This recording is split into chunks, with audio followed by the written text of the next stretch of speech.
कोई आए तो उसके सामने अपना मुंह मत खोलना, जिससे जो कहना है वो मैं कह दूंगी, और अगर तूने अपना मुंह खोला तो मुझसे बुरा कोई नहीं होगा। तू मुंह खोलेगी तो क्या कहेगी, हमारी इज्जत का तो ख्याल कर। तभी पीछे से आवाज़ आई, कविता बहू, योगिता बेटिया की शादी में तुम्हारे मायके से क्या क्या आया, हमें भी तो दिखाओ। कविता की चाची सास ने कविता से कहा, इसके मायके में है ही कौन जो कुछ भेजेगा। सास ने मुंह बनाते हुए कहा, क्यों माँ, और भाभी तो है ना। चाची सास ने कहा, अरे भाभी तो भाई के मरते ही भाग गई, और माँ को तो अपने ही खर्चे के लाले पड़े हैं, तो इसे क्या भेजेगी। सास ने व्यंग से कहा, अब सबका मायका हमारे मायके की तरह तो नहीं है, जो बेटी की शादी में बेटी के कपड़े गहने के अलावा पूरे परिवार के कपड़े भेजे। जेठानी कहाँ चुप रहने वाली थी। वह कहते हुए कविता की ओर देखकर हंसने लगी। ये बात तो है, तुम्हारे मायके से तो तुम्हारी बिटिया की शादी में हम सबके कपड़े भी आए थे। वे लोग बड़े समझदार हैं। चाची सास ने हंसते हुए कहा, समझदार भी हैं और दिलदार भी, दूसरे उनकी क्या बराबरी करेंगे। जेठानी ने कविता को ताना मारते हुए कहा और जोर से हंसने लगी। कविता से आगे सुना न गया, वह वहाँ से हट गई, पर उसके कानों में हंसी और तानों की आवाज़ें आती रही। वह कहना तो बहुत कुछ चाहती थी, पर अपनी बेटी की शादी में माहौल ख़राब नहीं करना चाहती थी, इसीलिए चुपचाप अपने पलंग पर बैठ गई। आज उसे अपनी भाभी निहारिका की बहुत याद आने लगी। न जाने कहाँ किस हालत में होगी। कविता का मन अतीत में भटकने लगा। एक ही तो भाई था उसका, सुजीत, उससे 3 साल बड़ा था, उससे बहुत प्यार करता था। पापा एक कंपनी में काम करते थे, साधारण सा घर था उसका, पर प्यार बहुत था। माँ उर्मिला देवी और पापा दिलीप बाबू मेहनती और समझदार थे। दोनों बच्चों का बहुत ध्यान रखते थे। वह घर की लाडली थी, उसकी हर फरमाइश पूरी की जाती थी। उसकी शादी सुजीत से पहले ही एक अच्छे खाते पीते घर में हो गई थी। पति 2 भाइयों में छोटे थे और एक कंपनी में नौकरी करते थे। सब कुछ तो ठीक ही था। दिक्कत तो तब शुरू हुई जब सुजीत ने इंजीनियरिंग की पढ़ाई पूरी की और उसकी नौकरी अपने ही शहर में लग गई। जब शादी की बात चलने लगी तो उसने बताया कि वह अपनी कंपनी में अपने साथ काम करने वाली पूनम से शादी करना चाहता है। पूनम के माता पिता नहीं थे, वह अपने चाचा चाची के साथ रहती थी। उन्होंने कहा कि वे पूनम की शादी तो सुजीत के साथ कर देंगे, पर दहेज या कुछ सामान नहीं देंगे। सुजीत को इससे कुछ लेना देना नहीं था, वह तो बस पूनम से शादी करना चाहता था। माँ और कविता को मंजूर नहीं था।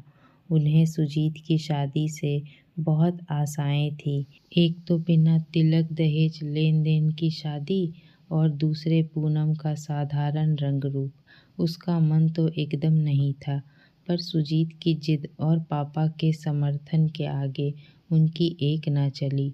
सुजीत और पूनम की शादी हो गई, पर माँ और कविता उसे कभी दिल से अपना न पाए।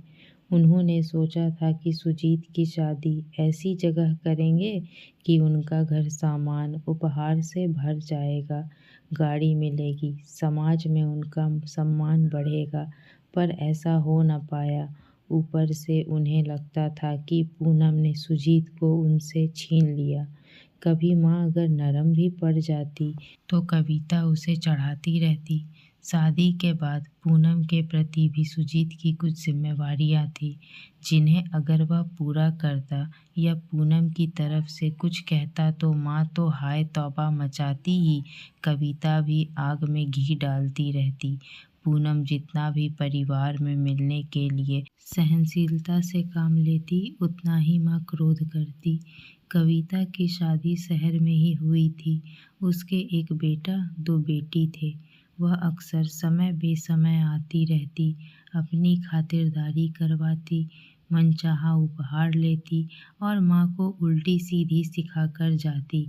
पूनम का काम पर जाना और माँ का घर के काम में सहयोग करना भी उसे नहीं भाता था। वैसे पूनम ऑफिस जाने के पहले भी काम करके जाती और ऑफिस से आने के बाद भी काम करती थी। वह जब सुजीत से कुछ कहती तो वो कहता, माँ दिल की बुरी नहीं है, थोड़ा धीरज रखो, समय के साथ सब ठीक हो जाएगा। मैं इनका इकलौता पुत्र हूँ, इन्हें छोड़कर नहीं जाना चाहता। पूनम सुजीत की खुशी और सुजीत तथा उसके पापा का अपने प्रति अच्छा व्यवहार के कारण चुप रह जाती। 2 साल के बाद पूनम को एक लड़की हुई। पापा और सुजीत तो खुश हुए, पर माँ खुश नहीं हुई। 4 साल में पूनम ने दूसरी बेटी को जन्म दिया तो माँ और चिढ़ गई। उसी साल पापा जी चल बसे। माँ पूनम को कोसने लगी। उसने अपनी तबीयत का बहाना बनाकर बच्चों को देखने से भी इनकार कर दिया। हालांकि सुजीत ने आया का इंतज़ाम भी किया, पर बच्चों की देखभाल ठीक से न होने के कारण पूनम ने नौकरी छोड़ दी और सोचा कि बच्चे जब कुछ बड़े हो जाएंगे तो फिर नौकरी पकड़ लेगी। जीवन सामान्य रूप से चल रहा था। तभी अचानक ऑफिस से घर आते वक्त सुजीत की गाड़ी का एक्सीडेंट हो गया। सुजीत को गहरी चोट लगी और 2 दिन के बाद उसकी मृत्यु हो गई। पूनम पर तो दुखों का पहाड़ टूट पड़ा। एक तो वह यूं ही दुखी थी, ऊपर से माँ और कविता सारे दुखों के लिए उसे ही जिम्मेदार बताते, रात दिन उसे कोसते रहते। एक दिन कविता आई हुई थी। पूनम को बुखार था, उसकी तबीयत खराब थी और उसने खाना नहीं बनाया। बस इसी बात पर माँ ने उसे बहुत बुरा भला कहा। पूनम ने जब तबीयत खराब होने की बात कही तो माँ और गुस्सा गई। ऊपर से कविता भी उल्टा सीधा कहने लगी। सुनते सुनते पूनम से भी नहीं रहा गया। उसने 1-2 बातों का जवाब दे दिया। इस पर माँ ने उसे बहुत सुनाया और धक्का देते हुए घर से चले जाने को कह दिया। पूनम का धैर्य जवाब दे गया। चाचा चाची तो उसे घर में रखते नहीं। अंततः उसने अपनी एक सहेली को फ़ोन किया और कपड़े और दोनों बच्चियों को लेकर उसके घर चली गई। सहेली और उसके पति ने उसकी काफ़ी मदद की। अपने ही घर के बगल में 2 कमरों का एक घर किराए पर दिला दिया। पूनम ने प्रयास करके एक कंपनी में वर्क फ्रॉम होम की नौकरी पा ली। सहेली ने एक महिला की उसके घर के कामों में मदद के लिए रखवा दिया। शुरू में उसकी कुछ आर्थिक मदद भी की। वो तो पूनम को उसकी सास ननद के विरुद्ध पुलिस की मदद लेने को भी सलाह दिए, पर पूनम अब उस घर में लौटना नहीं चाहती थी और ना ही अपनी सास ननद से लड़ना चाहती थी। उसे लगता था ऐसा करने से सुजीत की आत्मा को दुख होगा। उसने एक नई राह पकड़ ली और सब भूलकर अपनी दोनों बच्चियों की परवरिश में जुट गई। मन लगाकर काम करती गई और दिनों दिन तरक्की करती गई।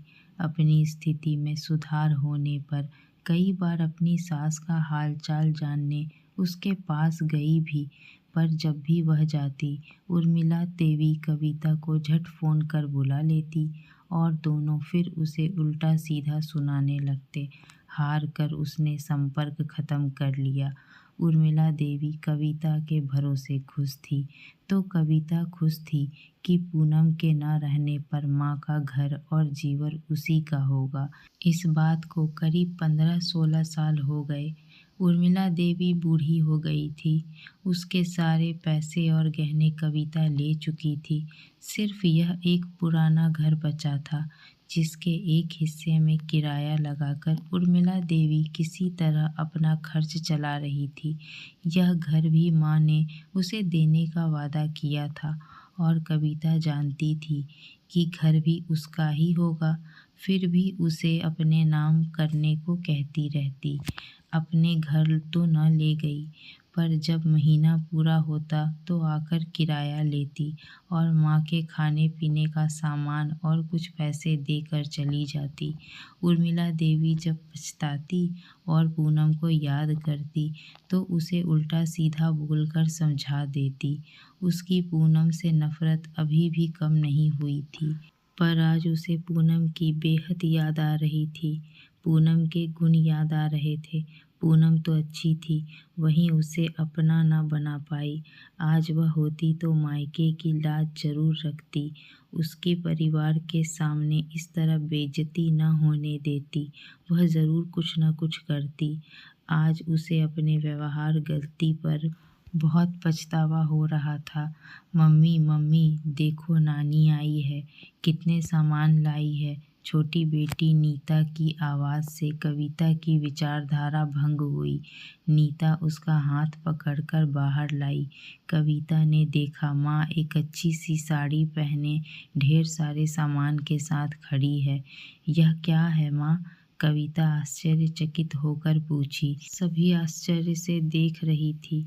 शादी का नेवता, मिठाई, सब परिवार के कपड़े, योगिता बिटिया के कपड़े और यह रहा उसके लिए सोने का सेट। उर्मिला देवी बैग से एक लिफाफा और डब्बा निकालकर उसे पकड़ाते हुए हंसकर बोली, पर माँ ये सब तुम लाई कहाँ से? कविता असमंजस में थी। पूनम ने दिए हैं, माँ बोली। पूनम? भाभी ने? पर वो तुम्हें कहाँ मिली? कविता कुछ समझ नहीं पा रही थी। अरे हमारे पड़ोस में रमेश बाबू की बहू है ना, उसे पूनम की कंपनी में ही कुछ समय पहले काम मिला है। उसी ने पूनम को योगिता की शादी के बारे में बताया। पूनम अब एक ऊंचे पद पर पहुंच गई है। वही मेरे पास ये सब लेकर आई और तुम्हारे यहाँ पहुँचाने को बोली। पर वो है कहाँ? कविता पूछी। गाड़ी में ही बैठी है, बोली आप ही भीतर जाइए। माँ बोली, क्या वो आई है? कविता दौड़ती हुई बाहर गई। पूनम गाड़ी मोड़ चुकी थी। भाभी? कविता दौड़ती हुई गाड़ी के आगे खड़ी हो गई। कविता को देखकर और उसकी आवाज़ सुनकर पूनम रुक गई। दरवाज़ा खोलकर बाहर आई। भाभी? कविता उसका पाँव छूते हुए बोली, आप महान हैं। आप आई, आपने मेरी इज्जत रख ली। मेरी सारी गलतियों के लिए मुझे माफ़ कर दो। भीतर चलो, पाँव मत छुओ। पूनम उसे उठाते हुए बोली, तुम सुजीत की छोटी बहन हो।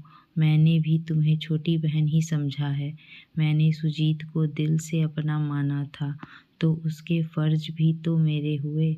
सुजीत भी रहते तो यही करते, बस इसीलिए मैंने यह किया। पूनम ने कहा, मेरी प्यारी भाभी।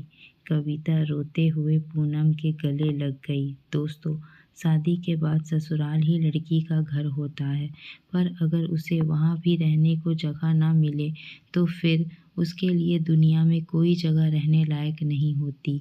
दोस्तों, हमारी कहानी कैसी लगी हमें कमेंट में ज़रूर बताएं। ऐसी ही पारिवारिक कहानियों को सुनने के लिए हमारे चैनल को सब्सक्राइब करना ना भूलें। धन्यवाद।